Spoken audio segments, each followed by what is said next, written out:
Bueno, bienvenidos a nuestro casi último bloque, ¿eh? ocho y Sí, 54 de la mañana y nosotros nos vamos a ir a una videollamada porque nos están esperando, exactamente, desde ¿eh? lejos, ¿no? Desde lejos, así es. Y le vamos a dar la bienvenida a él. Él es Leandro Blecher, que él es director de políticas de cuidado. Muy buenos días, Leandro. Gracias por recibirnos. ¿Cómo estás?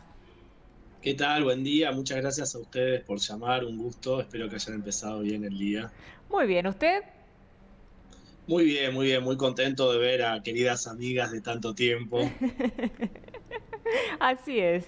Bueno, Leandro, contanos un poco en qué están trabajando desde la dirección en la que estás actualmente. ¿Cómo no? Bueno, la Dirección Nacional de Políticas de Cuidado se crea justo al inicio del ministerio. Ustedes saben que el Ministerio de Mujeres, Géneros y Diversidad ha sido producto de la lucha de los feminismos en nuestro país. Y desde el inicio del ministerio se crea esta dirección, porque bueno, no siempre cuando se piensa en la idea del ministerio y tiene sentido, lo primero que aparece es lo más urgente, que es todo lo que tiene que ver con las situaciones vinculadas a las violencias por motivos de género.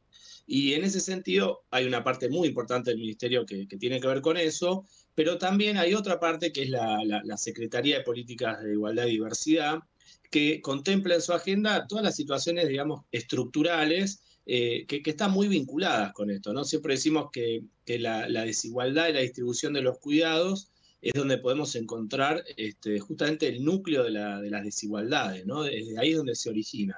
Entonces, desde el inicio, como les decía, se crea esta dirección. En su momento estuvo a cargo de la actual subsecretaria de Políticas de Igualdad, que es Lucía Sirmi, y junto con esta dirección también otro hito importante es que se crea la Mesa Interministerial de Políticas de Cuidado, que nuclea a 14 organismos de Administración Pública Nacional que tienen competencia en el tema. Los organismos más lógicos, ¿no?, que uno pudiera esperar, como por ejemplo el Ministerio de Educación, de Desarrollo Social, ahí incluida la CENAF, el Ministerio de Salud, PAMI, ANDIS, pero también otros organismos, ¿no?, como por ejemplo el Ministerio de Economía, el Ministerio de Trabajo, la ANSES, la AFIP, porque justamente el Ministerio de Obra Pública, porque justamente de lo que se trata es de tratar de pensar de qué manera generar un cambio estructural, ¿no?, en las condiciones que hay para que los cuidados se redistribuyan de otra manera. En ese sentido, por ahí vale la pena reforzar, ¿no? Cuando hablamos de cuidado, hablamos de cualquier actividad que tenga que ver con la subsistencia de la vida. Limpiar la casa, preparar la comida, cuidar a las infancias, acompañar a las personas mayores, por ejemplo, un turno médico, cualquier tipo de apoyo que necesite una persona con discapacidad. Y ahí lo que sucede, porque por ahí sería interesante esta pregunta, ¿por qué el Ministerio de Mujeres, Géneros y Diversidad toma esta agenda, ¿no? Bueno, lo que sucede es que históricamente, y aún esto persiste, los cuidados han sido distribuidos de manera absolutamente desigual entre los géneros, ¿no? Es decir, cualquiera de las personas que nos esté viendo o escuchando sabe que en su familia, por ejemplo, cuando nace un niño o una niña, ¿quiénes va a estar a cargo? Probablemente sea una mujer. De hecho, en ese sentido, en nuestro país, el único momento donde habla de mujer, ¿no?, en la ley de contrato de trabajo es con respecto a la licencia de maternidad, y ustedes saben que es absolutamente desigual. Los varones solamente tienen 2 días para cuidar. Entonces, les comentaba recién que está esta mesa, que es un poco como lo que sería un ensayo de lo que eventualmente podría llegar a ser el modo en que funciona un sistema de cuidados, ¿no? Es decir, de manera articulada, las distintas políticas, programas, pero de manera articulada no es simplemente combinar entre dos ministerios donde hacer una acción, ¿no? Es desde del momento inicial de de pensar una política pública, de diseñarla, de implementarla, y eso es muy distinto, ¿no? Y es algo que se está dando en los distintos países de la región. Entonces, les contaba, desde que empezó la dirección, digamos, está a cargo de esta mesa interministerial de políticas de cuidado. A su vez, también se crea un mapa federal de los cuidados, que les invitamos a que lo vayan a ver.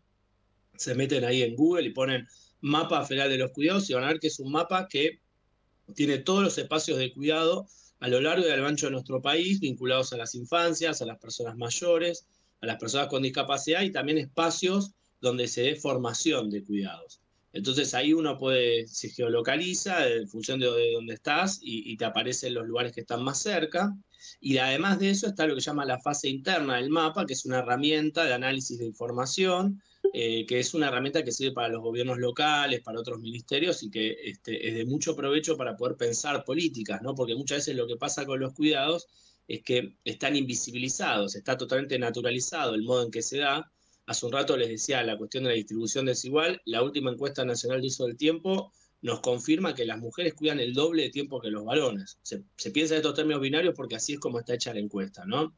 Pero digo, entonces ahí, ¿qué es lo que sucede? Está naturalizado que eso se organiza así. En cualquiera de las familias, decíamos, está como totalmente como algo lógico, que si, por ejemplo, se enferma una persona mayor o requiere llevar a un médico, acompañar en un turno de salud, probablemente quien lo haga sea o su pareja o su hija o su nieta, ¿no? O su hermana. Es raro que los varones nos encarguemos de estas cosas. Entonces, por eso es importante, para poder pensar una redistribución de los cuidados, ver de qué manera se incide a través de políticas públicas, de normativas. Entonces ahí la mesa, una de las primeras misiones que tuvo, y ahora dentro de muy poquito se cumple un año desde que se envió este proyecto de ley al Congreso, fue crear una ley que básicamente, la ley se llama Cuidar en Igualdad. También invitamos a que la puedan buscar y ver de qué se trata, porque necesitamos que cada vez más personas se involucren en este tema. Y es una ley que tiene dos partes, ¿no? Por un lado, propone la creación de un sistema nacional de cuidados, lo cual, digamos, suena por ahí a veces un poco abstracto, ¿no? ¿Qué significa un sistema de cuidados? Bueno, sistema de cuidados, por un lado, como les decía, propone esta situación de crear una institucionalidad que aglutine las distintas políticas, pero además en lo concreto algunas cosas como muy específicas que quizás al escucharlas puede ser más claro el por qué, cuál es el sentido de que exista esto, ¿no? Por ejemplo, con respecto a las infancias, lo que se propone es mejorar y ampliar la cantidad y lugares de donde pueden ir las niñas y los niños más pequeños, ¿no? La primera infancia. Ustedes saben, estos son datos del MAPA, desde 45 días a 3 años, solamente 4 de cada 10 niñas pueden estar en un espacio de educación y cuidado. ¿Esto qué quiere decir? Que 6 de esos, los otros 6, digamos, lo tienen que resolver de manera privada, esto es, como se dice, contratando una niñera, una cuidadora, o a través de alguna persona de la familia, ¿no? Y eso tiene consecuencias para las mujeres, ¿no? Que son quienes cuidan, en un montón de sentidos, en el acceso laboral, en la terminalidad educativa, incluso en la participación política o incluso en el propio autocuidado. Digo, sabemos cuántas veces el hecho de cuidar va en detrimento del propio cuidado. Por eso la ley lo primero que establece es esta idea de decir que el cuidado es una necesidad. En el sentido de nuestro arco político decimos que es una necesidad, es un derecho, pero también es un trabajo, y esto hay que reivindicarlo. Es un trabajo, ya sea de manera remunerada o no. Por otro lado, digamos, lo otro que nos pasa acá es que sabemos que en nuestro país, que es muy desigual, muchas veces las infancias, depende de la cuna que tengan, la calidad de cuidado que reciben. Entonces, en ese sentido, lo que se propone es la creación de más espacios. Esto es a través de la infraestructura de cuidado y un compromiso del Ministerio de Obra Pública de que por lo menos el 8,5% de su presupuesto vaya destinado a infraestructura del cuidado. Esto es crear espacios para infancias, para personas mayores. Pero también acá hay otra cuestión que es muy interesante, que es una experiencia que se da en todo el país, que es muchas veces en los huecos, ¿no? Donde el Estado no llega a cubrir, por ejemplo, no sé, lo que sería la sala de 2, ¿no? Ustedes saben que en nuestro país la educación inicial, Lili, yo sé que todos conocen bien, es obligatoria a partir de los 4 años. Bueno, ¿qué pasa en las salas de 3? ¿Qué pasa en la sala de 2? Y la cobertura es mucho menor.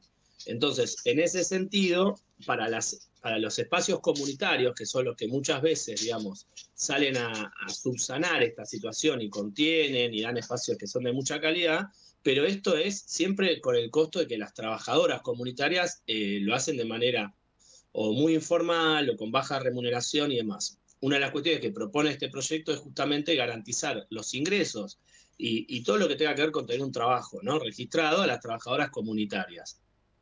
Primero se tiene que armar un registro de esos espacios, que eso lo haría el Ministerio de Desarrollo Social, y luego se garantiza ese ingreso.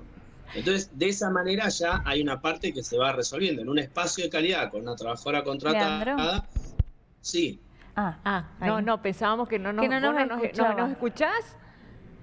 Ahí sí. No, está. Era que nos recuerdes un poco cómo encontrar este mapa, cómo lo buscamos nosotros cuando queremos saber dónde, en cada lugar, qué podemos encontrar. ¿Cómo se llama el mapa? Mapa Federal del Cuidado. Ustedes ponen Mapa Federal del Cuidado o Mapa del Cuidado y enseguida les va a aparecer. Y es, o sea, para quienes estén acostumbradas a usar el Google Maps, por ejemplo, para ir de un lugar a otro, Sí. te aparece, lo que tiene ahí mapeado son todos los espacios de cuidado que vas a tener alrededor. Entonces vos querés saber, por ejemplo, dónde hay un espacio que tenga que ver, no sé, con el cuidado de la infancia, cerca de donde estás, y te aparece, digamos, ¿no? Vos ayer me contabas un poco que dentro de esta ley lo que se pretende también trabajar es con respecto al tema de las licencias, ¿no? Tratar de trabajar en la igualdad con este tema. Bien, bien. Bueno, claro, estaba también decir, me faltan solamente dos cosas que no quisiera dejar de decir con Sí, respecto por a la favor, forma del por sistema. favor. Con respecto a lo que es personas mayores, y esto es muy importante porque un poco, a ver, lo que nos sucede, el proyecto de ley se envió al Congreso hace un año y todavía no tuvo tratamiento. Entonces, un poco lo que nos pasa es que lo que necesitamos es que, al igual que en otras leyes que han tenido mucha militancia, mucha presencia ahí de distintos sectores de la sociedad, es que cada vez más personas se involucren. Entonces, en ese sentido es importante entender de qué se trata, porque es importante un sistema de cuidado, porque lo que nos pasa es que a veces si eso no te llega a lo que es tu vida cotidiana, es difícil de entenderlo. Con respecto a personas mayores, por ejemplo, a cualquiera le ha pasado que una persona mayor en su familia hay que cuidarla y es todo un lío, ¿no? O sea, por lo pronto necesitas de una red familiar que no todo el mundo tiene. Y después, bueno, digamos, las personas mayores, digamos, no es que todas las personas tienen que estar institucionalizadas en residencia de larga estadía, ni mucho menos, pero sí es cierto que en una medida u en otra, todas las personas necesitamos cuidados. Entonces ahí lo que se establece es la creación de un baremo, que es un instrumento que sirve para evaluar cuál es la situación de esa persona, y a partir de eso el Estado, dependiendo de la situación social, la situación económica y de salud y necesidad, garantiza la provisión del servicio de un cuidador, de una cuidadora domiciliaria, en las horas que esa persona lo requiera. Que contrario a la fantasía, a lo que a veces circula, no es que necesariamente sean un montón de horas, pero a veces con pocas horas, digamos, se cubre y en definitiva le garantiza una calidad de vida a esa persona que es muchísimo mejor, libera de eso, de esa carga muchas veces a alguna familiar que se está haciendo cargo de eso, y por otro lado además es trabajo genuino. Digo, justamente en la provincia de Chaco hay una experiencia muy interesante vinculada a lo que son las cooperativas de cuidado, muchas de ellas que proveen servicios de mucha calidad para personas mayores, ¿no? Después, con respecto a las personas con discapacidad, se prevé la figura de un acompañante para la vida independiente, lo cual, de nuevo, ¿no? Genera una calidad de vida totalmente distinta y otro grado de autonomía.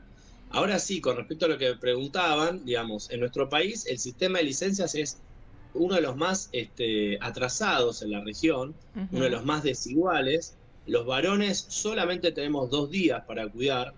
Para quienes estén escuchando, quizás me dicen, no, bueno, pero yo tengo un conocido que tuvo 10 días. Bueno, hay algunos convenios aislados que tienen más días, pero digamos, lo que la ley establece como mínimo es 2 días. Entonces, eso también es un mensaje muy fuerte, ¿no? Porque hablamos de corresponsabilidad de los cuidados, de que se distribuye de otra manera, pero después nace un bebé y al padre, lo que en la ley tiene perspectiva de diversidad, habla de personas no gestantes, se le da solo 2 días. Entonces, este proyecto lo que plantea es que de manera gradual, en 8 años, se va rumbo a un sistema igualitario. O sea que tanto la persona gestante como la persona no gestante pasan a tener 126 días. Qué bueno, qué Y bueno. en el caso de personas no gestantes sería de 90 días porque no están los días previos, ¿no? Que Claro. es ahora, dos cuestiones que me parece que vale la pena aclarar. Por un lado, se incluye también a las personas adoptantes, que hoy en día no existe eso. Se incluye para las personas adoptantes días previos de licencia para hacer todo el proceso de vinculación con el niño o la niña. Y acá algo que es fundamental, bueno, y por supuesto esto incluye a todo el universo de trabajadoras y trabajadores que son monotributistas sociales, autónomos, porque si no como que se profundizaría ahí la desigualdad depende del tipo de contrato, ¿no?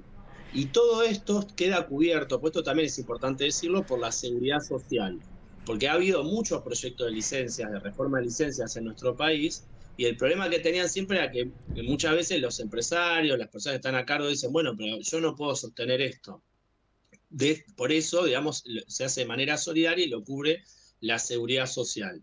Y en ese sentido, contarles, digamos, que ya se han hecho un montón de estudios, el BID, la OIT, UNICEF, y lo que prueban es que primero que esto tiene un impacto positivo en lo que es generación de empleo, en la permanencia en los trabajos, en la calidad de los trabajos. Ya sabemos que cuanto mejor se distribuye el cuidado, eso tiene un impacto positivo a nivel económico también, y también en la calidad de los cuidados que se proveen, ¿no? Una realidad que hoy tenemos en nuestro país son los hogares monomarentales, donde lo que sucede, para decirlo entre ellos, es que muchas veces quien es el padre se separa de la mujer y pareciera que se separa de los hijos, de las hijas también, y eso tiene un impacto directo en la probabilidad de que ese hogar sea pobre. En nuestro país la pobreza es infantilizada y feminizada, y en muchos casos esta situación tiene que ver con el pago de la cuota alimenticia, que lo que se sabe es que al desvincularse ese varón de eso, hay como todo un impacto con respecto a después lo que es hacerse cargo, básicamente, ¿no? Entonces también esto sabemos que tiene un impacto positivo ahí,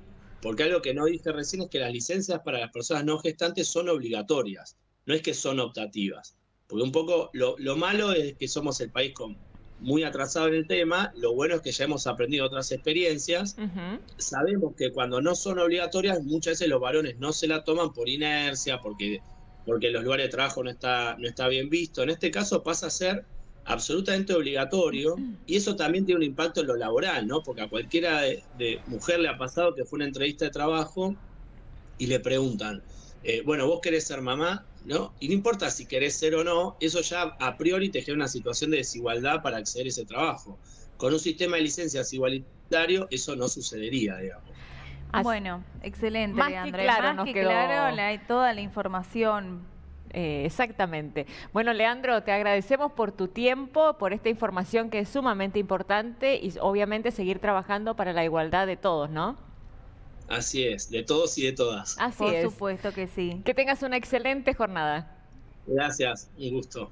Igualmente, un beso grande. Bueno, y escuchamos a Leandro Blecher, director de Políticas de Cuidado. Somos el primer canal de noticias desde el interior del país.